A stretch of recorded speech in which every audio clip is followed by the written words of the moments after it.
Hello, welcome to you. German Unity Day. That's the presentation. The cover image I have here is no coincidence, but was calculated algorithmically when I started the browser. So I didn't have to think too much about what to put on the cover image, that was already suggested to me. So this is also a topic of AI. These suggestions can be both positive and negative. Anyone who has read my website will see that I have dealt intensively with micro-targeting. It even has consequences in the meantime. We will probably see it in the legislation soon. But that's probably not just me who has noticed it, but many others. Most people just haven't noticed it. So, now let's see the next image. I have invited you to this bridge day. October conveniently fell on a Friday this year. I made an offer. This is also valid until the course for the dress rehearsal is full. You can participate free of charge. It's mainly about Excel, but also about AI in general. The XV is mentioned here, but any questions that may arise in connection with it can also be the subject. Anyone interested in this presentation on the occasion of the commemoration day is welcome to contact me. Information is available on my website. Now I come to the assignment for the AI on the occasion of this holiday. You can read it here, but I can try to present it freely. You can read it yourself. I have formulated an assignment for the AI. My pictures are sent in, you can see them here. They are from the beginning of my school days in 1961, shortly after Easter, until now. And underneath I have written the years in which the pictures were taken and below them the German chancellors and the French presidents. So I would like to say something briefly here. In 1961, I am standing here in front of the Horingenhausen train station. That's where I lived near Korbach at the time, and that's when I had my school cone. At that time, Adenauer was our federal chancellor. That was for 16 years, the same length of time as Angela Merkel.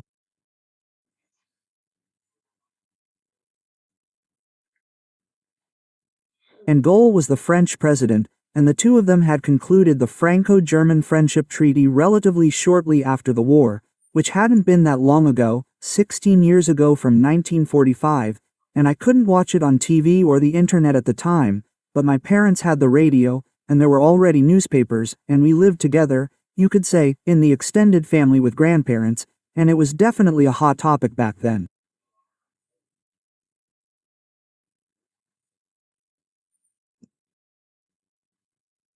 People didn't really trust the whole thing yet, because they had combat experience with the French at the time. Fathers and grandfathers, some of them shot at each other. Many died too. My uncle and great-uncle both fell in France, and then suddenly there was peace and a peace treaty and a friendship treaty. That was something that was beyond their imagination. The next picture is from 1984, where you can see me relatively shortly after graduating.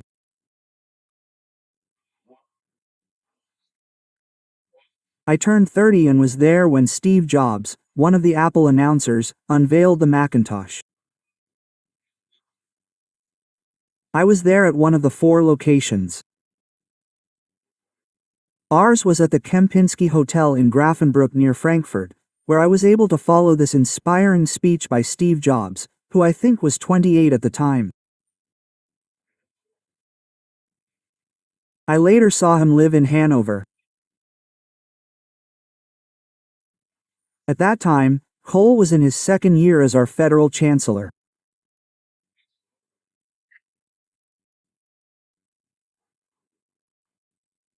He was French president, and I remember the two of them holding hands in front of the monument in Verdun, where 300,000 people died in the First World War, and relatives fought nearby.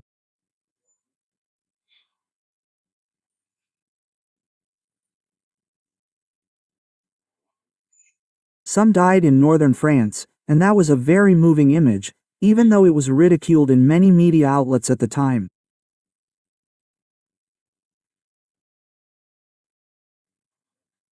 But I think it was important to show that we may be holding hands, but we are no longer fighting each other. And of course, that is what people all over the world want. The next picture is from 2015. That's when I became, that's when I was the managing director of Blue Pages GmbH, and I still am now. I'll explain the background in more detail when I get the chance. At that time, Angela Merkel, our federal chancellor, was going through difficult times.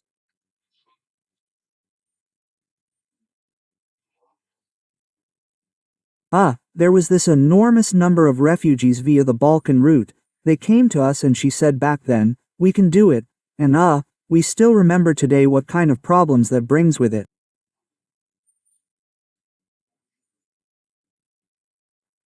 Our current chancellor is still required to find solutions so that on the one hand, this remains humane, but on the other hand, manageable. At that time, Hoare was president in France. He had the difficult task of dealing with what terrorism did in France at that time. Charlie Hebdo and other things happened back then and are still remembered more than what I just said. I had to Google the name first, I had forgotten it. The next picture from 2018 shows me in front of an AI-inspired picture in the Heinz Nixdorf Museum in Paderborn, and there I am being assessed by the AI.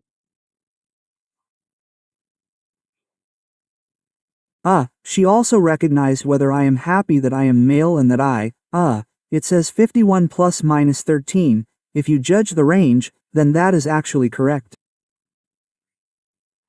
51 plus 13, we are 64. That's exactly how old I was in 2018. On the other hand, it's flattering. I could have been 38, right? 51 to 13. So, it's nice that AI still considers you so young. Today, it would probably be different. It has become more efficient. At that time, Angela Merkel was still our chancellor and would have stayed for another 3 years. And at that time, Macron was already the French president.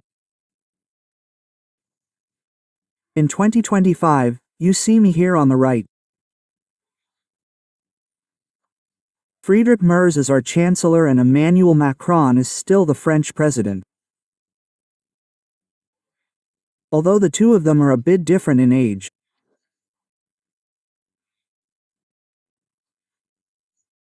Friedrich Merz is about a year younger than me and Emmanuel Macron is 2 years older than my daughter.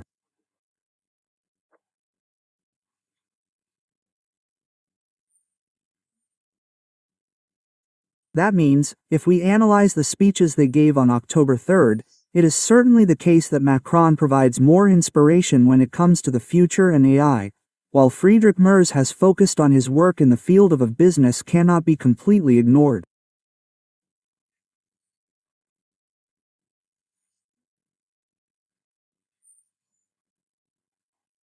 He would certainly be a very good CEO if he were in business, and he has used the expertise of controllers to perhaps get the economy going.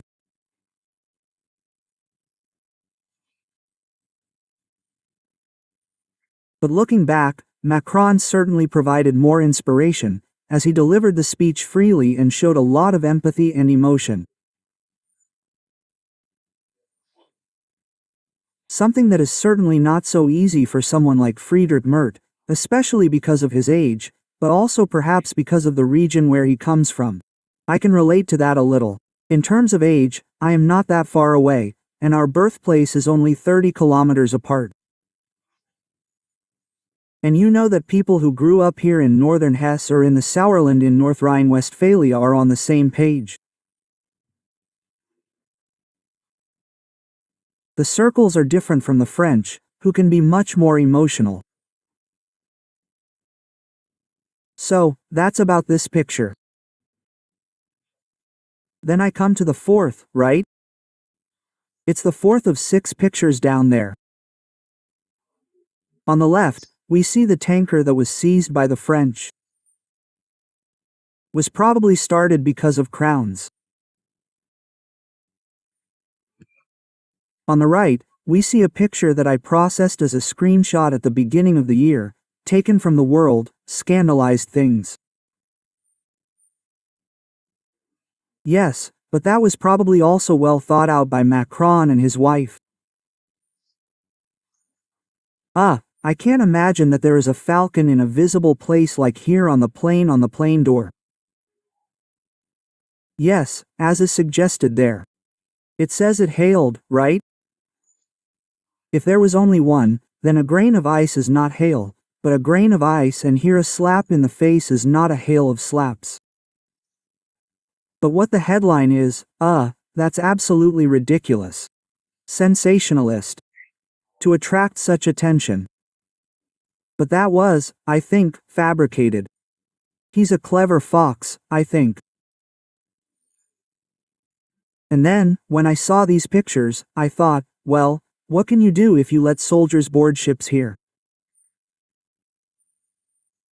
Well, that would be a big discount, at peace activists who let social media get them emotional.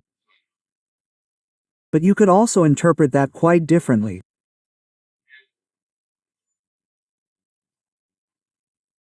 In Britain, there was a huge oil spill in 1999 caused by an old, dilapidated tanker, and 400 kilometers of coastline were polluted, 100,000 sea lions died, and if this tanker that is now detained were to break down, simply because it is a scrapyard, only single layer, only one wall, right, and does not meet the safety requirements that exist today, then from an ecological point of view it is extremely important that all these ships that sail near European coasts are detained, and then you can sail somewhere else where European coasts are not affected.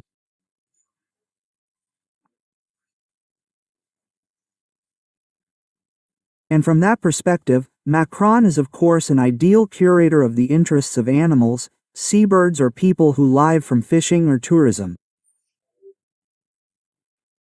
And that is why every environmentalist should be happy if something like this happens. So, then we come to the speech here. In my opinion, this is also an excellent image that can be used in connection with AI training. This image here is at first glance. The president is speaking, but if you take all the information you see in the image together, you could write a longer essay about it. And if I were to lead a training course where the goal is to simply use the power of AI and your own inspiration, the task would be to create a prompt with which you can extract the maximum information from the image.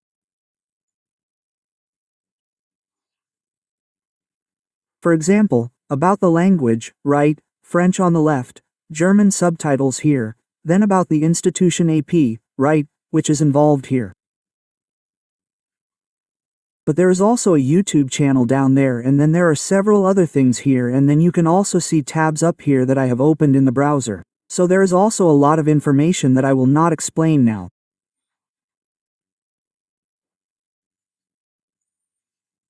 And then the task would be to create a prompt to compile this information, but then it is your job not to read it out loud, but to maybe give you a little cheat sheet with 20 or 30 words, and then you present what you have found out with the help of AI, and then that is an intellectual achievement, as can still be assessed very well today in the age of AI, the invading AI,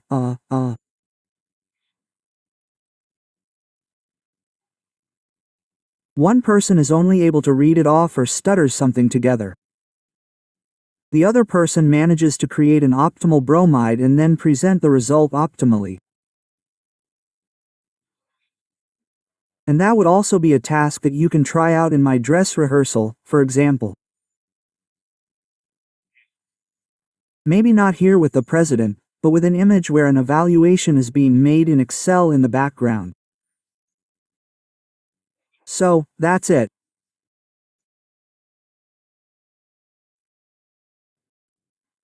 Here we have it, that's the last image.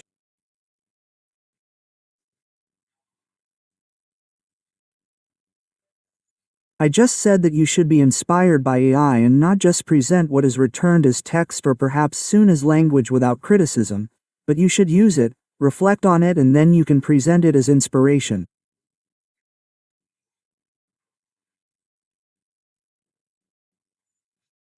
Sometimes with minor corrections or additions. Then publish it. But when it comes to creating valuable teaching materials, then of course I still need time to read through it several times and correct it. Maybe, if I have people who also want to use it, I can talk to them about how it could be optimized.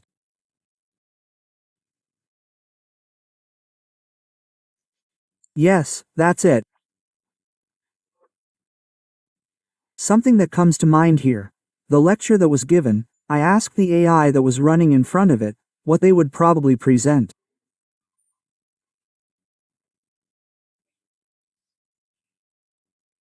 And I didn't publish that yet. I only did that after the lecture had been given and I listened to the entire presentation by the Chancellor and President last night. You can read about it there. If you're interested, just have a look at my website before or after this post, you can see it. And then we can talk about it there, if you register for the dress rehearsal, which, as I said, is free. The registration details are also on the page. Yes, that's what I presented here freely. You'll notice that I occasionally looked at the image below, but I didn't read anything, and you should, if you work with PowerPoint, which I used here, so you should try that too. Yes, that was my last thought. Thank you for your attention, and maybe we'll see each other live in a video conference soon.